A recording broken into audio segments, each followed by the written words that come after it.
Anybody can do they want to do when they feel like doing it. Anybody can go to the gym when they feel like going to the gym.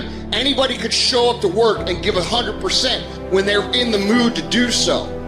But what makes successful people successful is what they do when they don't feel like it. I see people writing on my page, oh, Andy, I'm motivated. Oh, I listen to your videos and I get hyped. That's great, and I'm glad that I can get you hyped for 5 minutes. But what do you do after the 5 minutes is over? What do you do after you walk out of the seminar that you paid $1,000 to go to? What do you do when you wake up the next day? What do you do when you have to either do what it is you know you're supposed to do without somebody there to supervise you, or you get to take the play off because no one's gonna know the difference? Those are the things that make up success. That's discipline. The practicing, the developing the discipline that when applied consistently can get you to the next level. If you look at the true warriors of humanity, you look at the true empire builders, you look at the true titans who are constructing a better world, they're less about pleasure seeking because they understand that if you want to have a great life, a soaring life, look at what most people do and do the opposite. Growth comes through discomfort. Look at a great athlete. It's the way they show up in the championship game is simply how they showed up in the lonely light of the early hours at practice. To have the results only 5% of the population have, you've got to be willing to do the things that only 5% of the population are willing to do. Stop going about the day as a servant. Become the master. Run your day and stop having it run you. Believe in yourself. You got one of 100 that has a belief instead of just jaw jet talk of intent. Huge differential there. Differential is somebody just believing life, and the other one taking the most of the opportunity time of life. Remembrance, otherwise forgotten. You have no business being average, but now you justify it. You come up with these great reasons why you can't get up at 5. You have these great reasons of why you have to do everything, why you don't execute, why you don't finish, why you don't follow through, why you say you'll exercise and you do it for about 10 days and you quit. You've got an excuse for why you're average. I guarantee you, if you were humble enough, if you were hungry enough, if you really wanted what you said, you'd sit down and you'd study what you do and you'd say, I can do this better. But I have not exhausted all my time. I have not exhausted all my resources. There's something missing. You're not where you're supposed to be. It's not going to take a lot, but it's a small gap. And the gap is called execution. If you want to execute just a little bit more, you'll be on a whole other level. And I'm telling you, you're not where you want to be financially. You are not the person you want to be. And you have not given yourself enough credit to say, I just need to get up a half hour earlier, and my whole life will change. I just need to get up 1 hour earlier. I just need to work 1 hour longer. Doing things that matter take time. Doing things that are great take time. Doing things that are going to get you paid take time. And you can't get around it. You can't outwork time. You can't change it. You can't do anything about it. It's just going to take time. And if you can understand aggressive patience, you can put it into play in your life, you can not only achieve everything you want to achieve, but you can do so with a sense of calm, with a sense of confidence, with a sense of certainty that your life is going to turn out the way that you want it to. It takes faith. You have to trust that things are going to happen. At the end of the day, if you go to bed at night and sleep good knowing you gave every day your all, you can feel good that things are going to happen. If you can understand that it is going to take a long time, and during that time, you are going to have to do absolutely everything you can, you cannot be anything else but successful.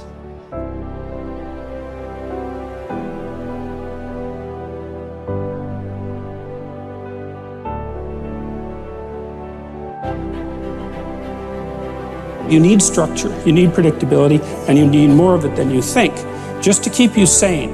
Now, if you're lucky, and maybe a bit odd, you can deviate 5% from the norm, or 10% from the norm, or something like that, carefully and cautiously, as long as the rest of you is all well ordered in a normative manner.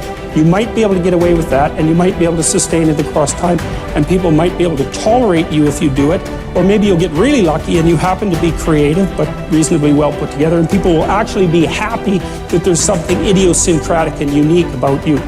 But even under those circumstances, mostly what you want is to have a routine that's disciplined, that's predictable, and bloody well stick to it. You're going to be way healthier and happier and saner if you do that. And then the other thing that you need, because this is one of the things the psychoanalysts got wrong, I think, is that they overestimated the degree to which sanity was a consequence of being properly structured internally, you know. Because from the psychoanalytic point of view, you're sort of an ego, and that ego is inside you. And of course, it rests on an unconscious structure. But the purpose of psychoanalysis is to sort out that unconscious structure and the ego on top of it, and to make you a fully functioning and autonomous individual.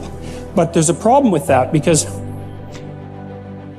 the reason that you're sane as a fully functional and autonomous human being isn't because you've organized your psyche, even though that's important.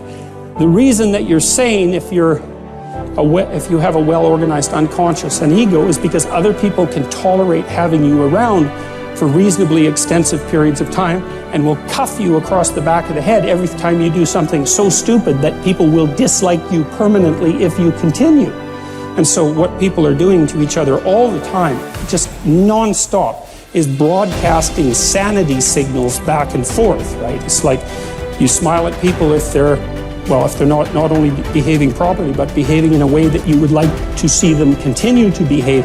You frown at them if they're not, you ignore them if they're not, you shun them, you roll your eyes at them, you manifest a disgust face, you don't listen to them, you interrupt them, you won't cooperate with them, you won't compete with them. It's like you're blasting signals at other people about how to regulate their behavior so frequently, well, it just makes up all of your social interaction.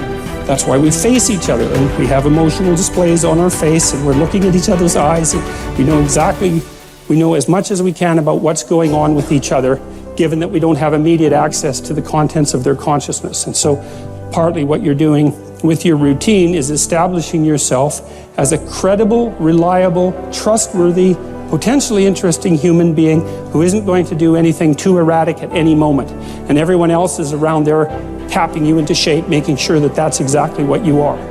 And that's how you stay sane. And so what happens to people too, if they don't have a routine and they get isolated, is they start to drift. And they drift badly because the world is too complicated for you to keep it organized all by yourself. You just cannot do it. So we outsource the problem of sanity. And it's very intelligent that we outsource the problem of sanity, because sanity is an impossibly complex problem. And so the way that we manage the incredibly complex problem is we have a very large number of brains working simultaneously on the problem all the time. It's like a stock market for sanity. And it's partly, and I use that definition with purpose, because the stock market does the same kind of impossible thing, right? Because it tries to price things, which is impossible. How many things are there? Like 1 billion. How in the world do you decide what the price is? You can't decide what the price is. That's why you have a stock market. Well, in a free market, I mean for consumer goods, is everyone's voting on what the price of everything is all the time. And that's the way we figured out, because it's technically impossible. Understand. Your mind is weaker than your emotions, but you become aware of this weakness only in moments of adversity. Precisely the time when you need strength. What best equips you to cope with the heat of battle is neither more knowledge nor more intellect. What makes your mind stronger and more able to control your emotions is internal discipline and toughness. No one can teach you this skill. You cannot learn it by reading about it. Like any discipline, it can come only through practice, experience, even a little suffering. An active life serves the purpose of giving man the opportunity to realize values in creative work, while a passive life of enjoyment affords him the opportunity to obtain fulfillment in experiencing beauty, art, or nature. But there is also purpose in that life, which is almost barren of both creation and enjoyment, and which admits of but one possibility of high moral behavior, namely in man's attitude to his existence, an existence restricted by external forces. A creative life and a life of enjoyment are banned to him. But not only creativeness and enjoyment are meaningful. If there is a meaning in life at all, then there must be a meaning in suffering. Suffering is an ineradicable part of life, even as fate and death. Without suffering and death, human life cannot be complete. As his mind becomes purer and his emotions come under control, his thoughts become clearer and his instincts truer. As he learns to live more and more in harmony with his higher self, his body's natural intuition becomes active of itself. The result is that false desires and unnatural instincts, which have been imposed upon it by others or by himself, will become weaker and fall away entirely in time. This may happen without any attempt to undergo an elaborate system of self-discipline on his part. Yet it will affect his way of living, his diet, his habits. False cravings, like the craving for smoking tobacco, will vanish of their own accord. False appetites, like the appetite for alcoholic liquor or flesh food, will likewise vanish. But the more deep-seated the desire, the longer it will take to uproot it, except in the case of some who will hear and answer a heroic call for an abrupt change. Persistence and variety. These are the two primary ways to develop great ideas or to solve important problems. Keep leaning your head against a topic for a long time. Certainly for weeks, possibly for years. And along the way, try many lines of attack. Continue to generate options, explore paths, and propose silly ideas. Copy and paste concepts from widely different disciplines and see if it gets you anywhere. All the while, continue to refine the best solution you've found thus far. What looks like genius may simply be the byproduct of persistence and variety. The tendency to avoid challenges is so omnipresent in human beings that it can properly be considered a characteristic of human nature.